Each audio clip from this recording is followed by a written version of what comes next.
Hi YouTube, I just had a green tea like 2 seconds ago, so I'm kind of jittery. So to lessen any distractions or disturbances, I'm going to read my script from my laptop. Is that okay? Okay, so I'm just going to start this video by saying this. I've never used Spotify. I think my first ever music streaming platform was Tidal. It's not the most common app, but it was good for me. I didn't know anyone else personally who used it, so I felt like it was my little special thing. I liked it for its music curation. I was always discovering new artists. In 2023, I made a switch to YouTube Premium. I don't watch Netflix, no Hulu, no nothing. I'm only watching YouTube these days. So getting this subscription lets me use all of YouTube's features without any limits. And a great thing about a subscription to YouTube Premium is the inclusion of YouTube Music. It's the middle of December now, in 2024, and people are talking about their most listened to music, most likely from their Spotify Wrapped. I've always felt left out whenever people talk about their Spotify Wrapped. Tidal didn't have a year in review. It had a month one, but not a year one when I was on it. I think YouTube Music has it, but it never gave me one for some reason. Also, the music curation on YouTube Music is not great. It's sad. So I guess I'm going to have to find new ways to discover new musicians. The most obvious way to find new artists is to ask people.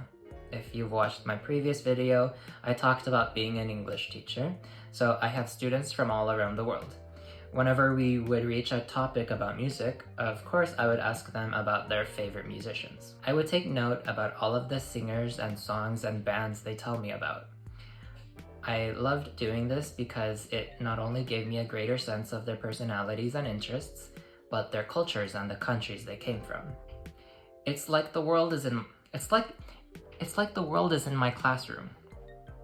But that's a video for another day. And so I would take these musicians and make playlists on YouTube. These playlists were always for personal use. I would listen to for myself on my own time.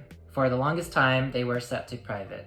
Just recently, actually, and which is one of the reasons which prompted me to do this video, was thinking, hey, why does it gotta be private? Why can't everyone see what kinds of music I'm into? And so now I decided to make them public. Go to my channel, go to playlists, and you are welcome to browse the kinds of music I listen to of many different languages. Just a warning, however, this doesn't stop it from being my personal use.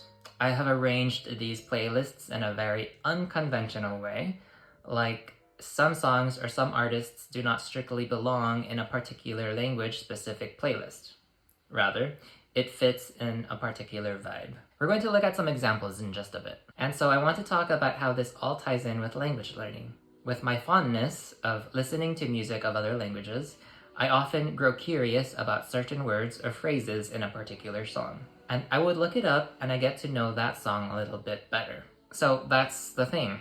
A lot of these songs I don't know what they're talking about, but I listen to anyway for the vibes. The more I listen to a song, the more I hear an interesting word, the more I look it up, the more I understand the song, and inevitably, I'm kind of learning the language. Don't you think? Generally speaking, with any kind of language learning method, like reading a book or talking to a native speaker, you're supposed to latch on to a word and look it up and save it to your memories, right? That's what music can be good for. Music can be a tool to enhance your language learning journey in fortifying your self-created immersion. But of course, it's not perfect. It's not the end-all, be-all tool. It should only be used as a supplement. My playlist for Spanish is my longest, most elaborate of playlists that I've been curating for years. My top musician is La Rosalia. I had one of the funniest memories I had with a friend who was a native Spanish speaker. I asked him to help me translate some words from some of her songs. He was stumped. He knew what she meant, but it was hard to translate to English. And another example is the French singer Aya Nakamura. Go to any of her songs on YouTube, go to the comments section, and there will be some comments that say, I'm a French native speaker and even I don't know what she's talking about. This is what I mean. You can't always trust music to help you learn the language because likely it isn't. Now, let's get into some examples of what you will find in my playlists. So going back to Spanish, another favorite singer of mine is Fitangana. I love his more traditional influenced songs. Living in Spain, I feel more related to his style. And just the fact that I live in Madrid and his album is called El Madrileño really makes everything chef's kiss. My hands are tied, I can't do the chef's kiss. Kali Uchis, I've already mentioned in another video. Her Spanish is the most understandable to me. I use her lyrics a lot when I like to look up certain words. If you look at my Spanish notes, it's mostly Kali Uchis lyrics. My French playlist is dominated by the singer named Lolo Zouai. She sings mostly in English, but I love how she incorporates French into her songs. For Italian, I am obsessed with Mahmoud. The queer imagery in his music videos really locked me into being a fan of his. I feel like I want to do a separate video about him one day. He seems like such an influential figure. Not for Italy, but like for me. My Korean playlist is kind of all over the place. K-pop is just a whole thing in the zeitgeist of the current pop culture times that we are living in. It's inescapable. New Jeans 2023, early 2024 was like my top band, but they need to like make a comeback because I don't know what's happening with their like label situation. Currently, I'm in love with XG, which is ironic because they are a Japanese group, but they are in the playlist because of the vibes. I believe they use Korean resources sometimes, which give them, you know, that more of like a Korean edge. A lot of K-pop is really loud, and so I threw in some American music that kind of fits that kind of vibe as well, which brings me to one of my favorite playlists, Brazilian Portuguese. I have a bone to pick with Brazilian pop. Some of it is so loud. It's perfect for working out. Currently, I'm really enjoying Pablo Vittar and Gloria Groove. I have other playlists of Filipino, German, Japanese, even Russian. But everything is kind of a work in progress. So that's how much I've written so far.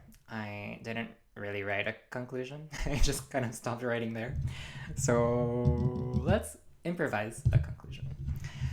And that is, to summarize, when learning a new language, you have to create your own immersion. The world around you must be towards your target language, whether it be books, movies. Today we're talking about music. It's only a supplement because not all songs are the best way to learn particular words or phrases. Rosalia. But the vibe is there, the culture is there for sure, and ask the people of the country you are learning the language from because they are the ones who know the music that you should be learning, right? So if you want to learn the language of a particular country, ask those people, hey, what kind of music are you listening to? And they'll give you what is popular from there. So like, let's say when you go travel to that country, you're like, oh, I know that musician. So in my channel, the playlists tab is currently just the different kinds of music of different languages that I listen to. Feel free to look at those. And also feel free to recommend me some music you think I would be into. So let me know in the comments below. Maybe you'll see your favorite musician in my playlist. All right, so that's all I have to say on that. Now for my outro. Hey everyone, my name is Lumpia, and I like to make videos about my life, which is mostly languages and travel and culture because that's all I'm doing with my life now. I've lived in Japan for 2 years. I've lived in Spain for over a year. So that's what you will see mostly on my channel. If you like what I do, please like and comment on this video. Subscribe if you haven't. Share with your friends. All of that stuff is really helpful. And that's it for now. Happy holidays. See you in the next video. Bye.